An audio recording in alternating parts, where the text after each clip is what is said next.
Hey guys, A for Awesome here. This is kind of a weird video because if you've been a long time subscriber, you'll probably be like, wait, didn't he already make this video? And the answer is that yes, I did actually already make this video in 2021, which was 5 years ago now, around the time that I reviewed the video game based on this movie as well.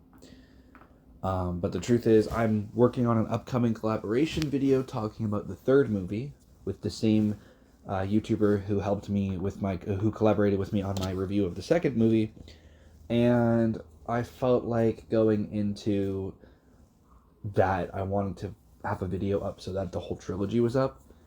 I never finished my game reviews for Spider-Man 2 and 3, and I no longer own either of those games or a computer that can run either of those games, but I have a video on this channel playing both of them, so that about works for me anyway. I think I've done enough for that. But yeah, I'm here by myself for this specific video because I originally made the review of this movie collaborating with a girlfriend of mine, and we are no longer together. And I didn't just want to swap one woman out for another, right? So, plus I'm kind of just doing this in some spare time between other things. And so, yeah, I figured out I wanted to make it more of like a podcast style episode compared to, because that was what I did for the second movie. And I actually I remember I had a thumbnail for the third movie set up, if I can remember it. But I don't have it on this computer anymore. That was 5 years ago, obviously, because I did review all three of them. But unfortunately, that doesn't really work. But yeah, I just, I wanted to talk about the first Tobey Maguire Spider-Man movie. It really kickstarted. I mean, Blade and X-Men kind of kickstarted the whole trend of like comic book movies not being shitty anymore. But I feel like this movie is what made them box office juggernauts. Like if you look at the trailers for Blade and for the first X-Men movie, they look like B movies. And they were good, but they weren't necessarily super popular. And it wasn't until Spider-Man came out and everyone went and saw it that it became, that this everyone says, Blade is responsible and X-Men is responsible, but in reality this movie really did the most heavy lifting in terms of bringing back the idea of the superhero genre of movies, and we really have this movie to thank for all of that, right? It's true that Blade and X-Men were before this movie, and they were the stepping stones that led to this movie even being greenlit. So, like, you have to give those two movies their flowers as well, but this was by far the most mainstream one, right? Like, the first X-Men movie, really only comic book nerds went and saw that. Same with Blade. I don't think anybody even knew who Blade was when he came out. Anyone who saw it probably didn't even know it was based on a comic book at first. Whereas this movie was the first movie that was, like, proud to be based on a comic book. And there are still some things that may not be accurate, like Tobey Maguire's Spider-Man having organic webbing, and the costume for the Green Goblin isn't exactly comic accurate, but I think you can forgive those little things as for the time, right? Like I do not think that if we had just straight up purple and green spandex that it would have been as well received. I think that the liberties they took with the design of Spider-Man actually improved him for the most part. The front symbol could use some work. I'm really glad that they changed it in the second movie. That's way more iconic. But, like, overall, everything, in my opinion, I think this one's better than the second one. And I don't think I gave this movie its flowers at the time that I made my original review, because I was, like, going through a lot at the time, and I was kind of just pushing out whatever content I could, and that's not something that I want to do, and now I take a lot more time to methodically work on to think about my opinions and such, and I've grown up a lot too. I was a mid-high school teenager in that first review, and now this is kind of my revisiting, and I've obviously grown a lot. I'm going on 21 now, and I definitely relate to it a lot more, because one of my biggest complaints about that movie at the time was that there wasn't enough time spent with Peter Parker in high school. Now I obviously know that the original comics focused more on him in college than in high school. He was more of a college student, and that it was really the Ultimate Comics and the Spectacular Spider-Man TV show and the Ultimate Spider-Man TV show and like that kind of era that really made him a high schooler permanently. And you know, led to things like Andrew. Nowadays, because we've had so many reboots that start with him in high school, so many people are used to thinking of Spider-Man as a high schooler, not as a college student. But before the Ultimate Spider-Man comics, he was a college student. Like the '90s Spider-Man show, he was in college. He was a grown man in his 20s. And obviously, you know, in this movie, he graduates high school after his origin, which is accurate to the comics. And then he, you know, is in his 20s and does his own thing. I don't think they acknowledge in this movie that I don't think they acknowledge Peter moving out of the apartment with Harry at the end. I think they just have him in a new apartment in the second movie, and I think it's kind of supposed to be implied that he moved out because they were fighting so much, but I don't think they ever directly say it, and I think that's one thing that these movies have above a lot of MCU movies, for example, is I love like almost every Marvel movie. So every Marvel movie in the world, for the most part, at least has like one or two good qualities to it. And I think a major issue with a lot of modern comic book movies is because they're trying to pack so much comic lore into one movie. There's a lot more exposition, there's a lot more lore dumping, there's a lot more of just sitting and talking and explaining things compared to just showing things, right? Like and that's a real problem, because in this media form you want to have show, not it's supposed to be show don't tell, not tell don't show. you know um Nowadays in a movie, if it's like trying to explain that a character left, they're gonna be like, oh, what happened to them? Oh, they left, they did this. Whereas in this one, it's they don't really explain it. You're just kind of supposed to put the pieces together. But I think it's probably mentioned in the novelization, but I never read the novelization. But that's more about the second movie than this one. It's just something I noticed as I rewatched the second movie last night. Not for any kind of review or anything, just out of my own enjoyment after watching this one recently for this video. And in particular, I'm going to be rewatching the third one tonight for my collaboration podcast, which I intend to hopefully record tomorrow. If I can get everything set up at least. But yeah,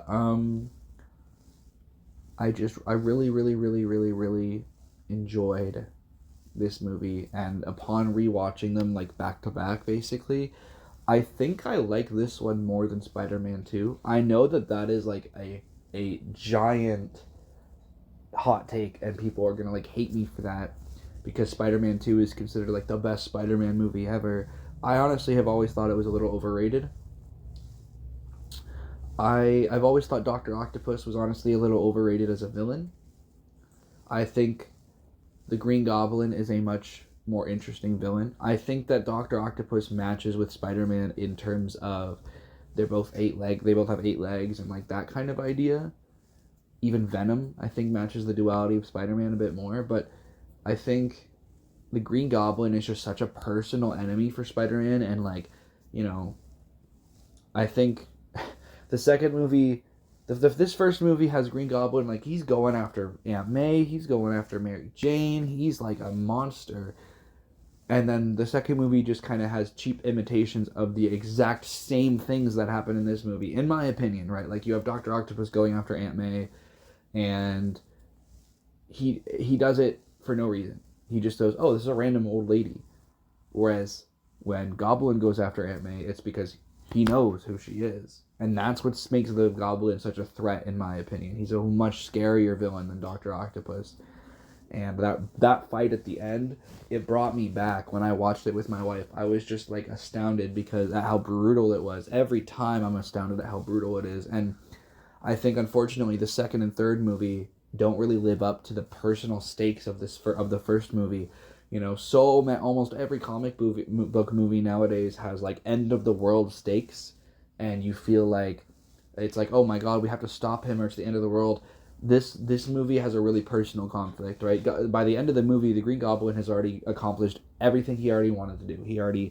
His plan, he's won, and the only thing that he hasn't done is kill Peter Parker, and that's the only thing and so it's just a personal, brutal battle between the two of them. And like, what would have happened if Spider-Man lost there? Goblin would have killed MJ, killed Aunt May, and then who knows what he would have done.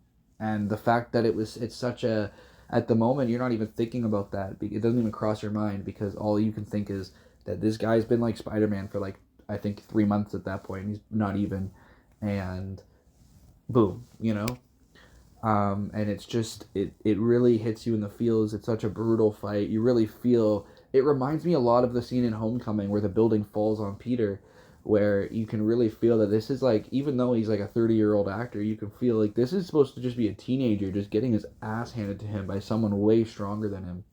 And you can feel the Green Goblin's strength, like in No Way Home. I remember some people complaining that he seemed a little too strong compared to the way he was in the first movie. But if you see these fights, and like, no, this Goblin was always a powerhouse, more so than I think any other version of the Goblin, other than the big monster goblins from the Ultimate Comics and the Ultimate Show and all that stuff. I think that this is by far one of the most powerful versions, and I like the design. I know some people say he looks like a Power Rangers villain, but I think that, like I said, if you're gonna have a guy dressed up in like some goofy spandex, it doesn't work for a movie, especially if he's got the glider and all that, right? And I just think that going with the militarized look, now it's overdone. I think that the Goblin design doing as well as it did, unfortunately, did lead to a lot of movies to really go. They once the leather trend died down from fucking X-Men and Daredevil and Blade and The Matrix and even Fantastic Four, they really went into the more militarized look, and unfortunately that's really, really stuck even to this day. Even with Deadpool and Wolverine coming out, for example, they made Wolverine's suit way too like military looking almost. Not really military, but it looks less like a costume and more like armor compared to Deadpool's suit, and it's really noticeable. I still love that costume because it's the most comic accurate version we've ever had, but I really would have preferred the just like straight up yellow spandex. Like, it's a little silly, yeah, but the comic books are supposed to be silly, and I'm tired of pretending they're not. And I think that these movies, as goofy and sometimes cringe as they can be, and as much as they've been memed on, I think that Sam Raimi really understood the assignment that comic books are goofy. Comic books have silly storylines. Books have moments that make you reread them and question. And, well, whether he did it on purpose or not, I really think that he was ahead of his time. And I think a lot of people have started to see that in the years since. And I think the balancing of several storylines and all that was really well done. There's a couple moments in this first one that are a little off and kind of confuse me sometimes, or some weird editing choices. But I think for a first attempt at a Spider-Man movie, this blows every other thing of that era out of the water. And there's a reason why, despite having a Hulk movie, a Blade trilogy, an X-Men trilogy, 2 Fantastic Four movies, Ghost Rider, Punisher, all those different Marvel movies, there's a reason why these Spider-Man movies are by far the most revisited. And it just makes sense to me, and I wouldn't have it any other way. For those wondering, though, yeah, I'm going to be doing Spider-Man 3 as the next kind of podcast-ish video. And then I'm actually going to be doing podcasts-type videos on Fantastic Four from 2005, Fantastic Four Rise of the Silver Surfer, and Fantastic Four World's Greatest Heroes. And my wife and I are planning to watch Spectacular Spider-Man because she's never seen it. I own the box set, and I refuse to be with someone who's never seen it because, fuck, that's an amazing show, and I really, really want her to watch it with me. But that's not related to our like little Road to Doomsday thing that I've been slowly doing. I haven't even been doing it on the channel. I've just been doing it in my personal life. With the only one I actually posted anything about was Daredevil. I've watched everything from Howard the Duck forward, like past then. Actually, no, I didn't watch Howard the Duck. I watched everything from Blade forward. I've watched the whole Blade trilogy.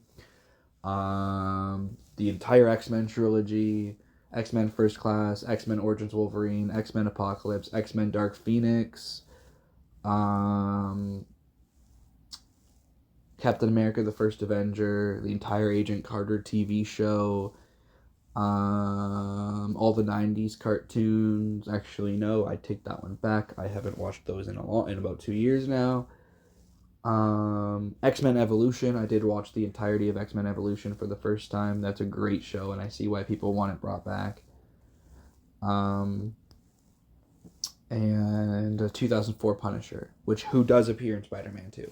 So, yeah, the next like 5 I'm planning to do is like Fantastic Four, Rise of the Silver Surfer, Fantastic Four, World's Greatest Heroes, Spectacular Spider-Man, and Ghost Rider. Yeah, that's the 5. That's the next 5.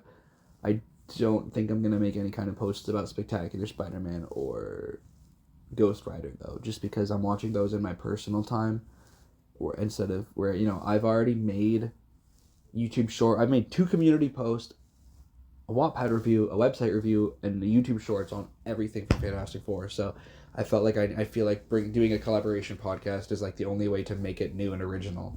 Whereas it's been long enough since I've seen Ghost Rider and Spectacular Spider-Man that I can sit and watch them and I won't feel like I'm wasting my time. Whereas I feel like I've seen a lot of these Marvel movies so many times that if I'm not doing something to differentiate every watch, it just like becomes pointless to me. But yeah, I really hope you enjoyed. I hope you guys tune in for the much longer version of the much longer Spider-Man 3 review, and eventually whenever I get to it, the Fantastic Four reviews. Yeah.